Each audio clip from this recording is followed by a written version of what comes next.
international issues, I guess. And we'll start with COOL. So the World Trade Organization has basically ruled on how they view COOL as it is now. But that's all confidential. Why is that confidential?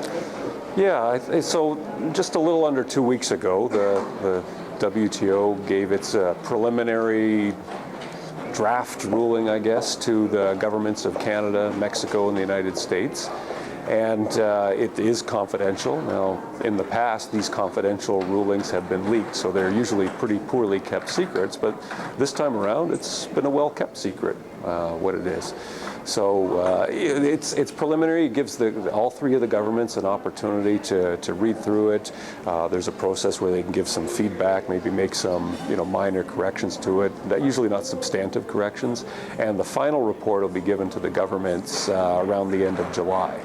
So that, again, will be confidential until the WTO gets it translated into all its official languages and sends it out. So, idea of the timeline on all this? Well, the timeline is usually, that it'll have it translated sometime in August, and then it has to be adopted at a meeting of the dispute settlement body, which is probably in September. And that's the process that always occurs, just usually somebody has leaked it.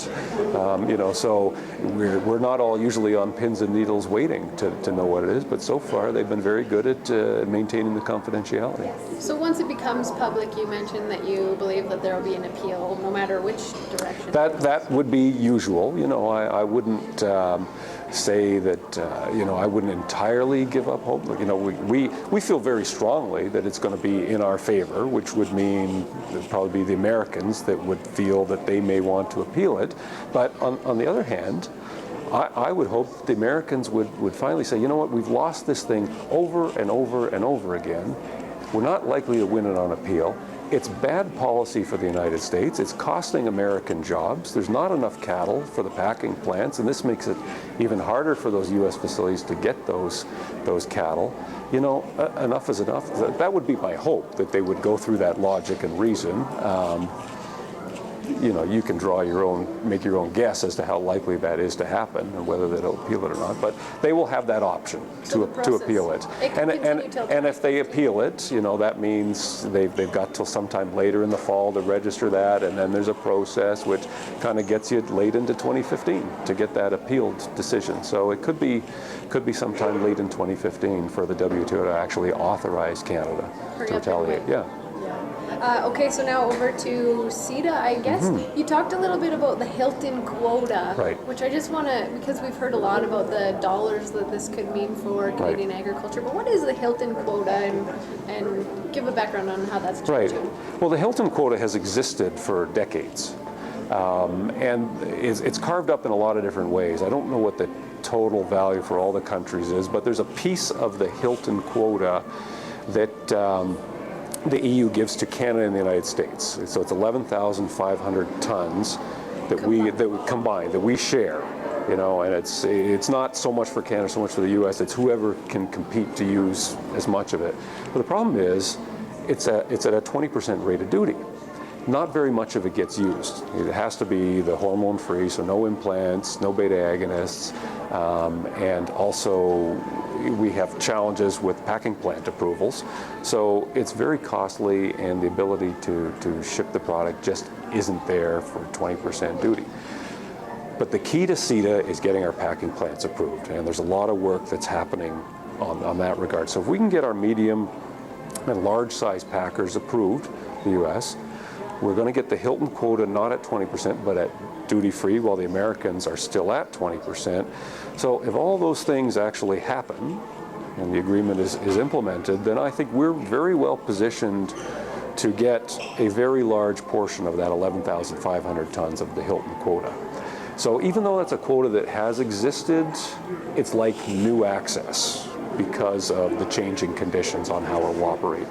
Yeah, and we certainly already produce some beef that could go to Europe, but not quite enough with CETA? Yeah, not very much. Part of the challenge there is the packing capacity. You think in terms in Canada, are producers producing cattle without using hormone implants or without using beta agonists? Yeah, sure, we know. There are lots of them that are doing that. But there's only two very small packing plants in Canada. They're both here in Alberta, the one down at Fort Macleod and the other at Lacombe. And that's it. So their capacity to put product through to get to Europe is fairly limited. So if you're a producer, anywhere, a large-scale producer, either in Alberta or Ontario or Nova Scotia, wherever you are, there's a lot of producers that are raising cattle without using those technologies. They could very easily say this beef is eligible for Europe, but to ship the cattle from Ontario, Nova Scotia, or to try and get it into the small capacity that exists is just not realistic. So we need to get that packing capacity approved, and we need to get it approved right across the country. And that's something CCA is working on? CCA with CFIA takes the lead in negotiating equivalency agreements. So there is a written commitment as sort of a side to the CETA that Canada and Europe are working to get these technical issues resolved. Now, of course, one of the things that Europe wants resolved is for Canada to recognize its BSE controlled risk status and negligible risk status.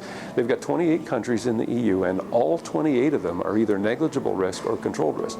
So they're the same risk status or better than we are, but we don't acknowledge that. We haven't recognized and imported their beef. The reality is because we take a risk that if we import European beef before the United States recognizes the risk status, we risk our access to the United States.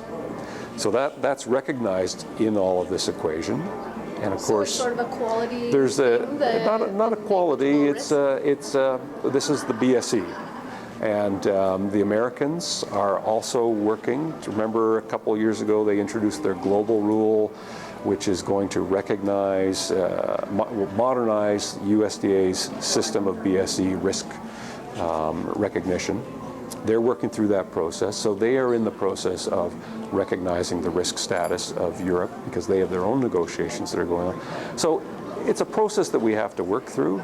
But that is part of what is motivating Europe to recognize our technical issues and resolve them. We're resolving their issues, they're resolving our issues. So you mentioned that it has to be 11 years from BSE before you're negligible risk? Negligible risk, yeah. So we can apply for that next year? Yeah, our latest case of BSE was born in, I believe, September of 2004.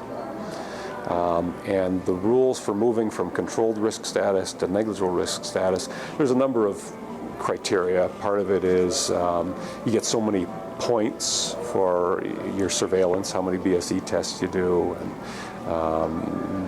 there's your cattle ID processes. There's a number of criteria, but one of them is just this: it's got to be 11 years since your latest born case. So it'll be, assuming we don't have another one born later than September of 2004, we will be eligible to apply for negligible risk status in the fall of 2015. And the OIE does these approvals every year in May. So this will help us, not with CETA, but with all kinds of... With all countries, yeah. So if producers are interested in supplying beef to Europe, what are some steps that they should start taking now? Yeah, like I say, it has to be, production cattle have to be raised according to EU standards. So that means no hormone implants, no beta agonists, no growth promotants of any kind.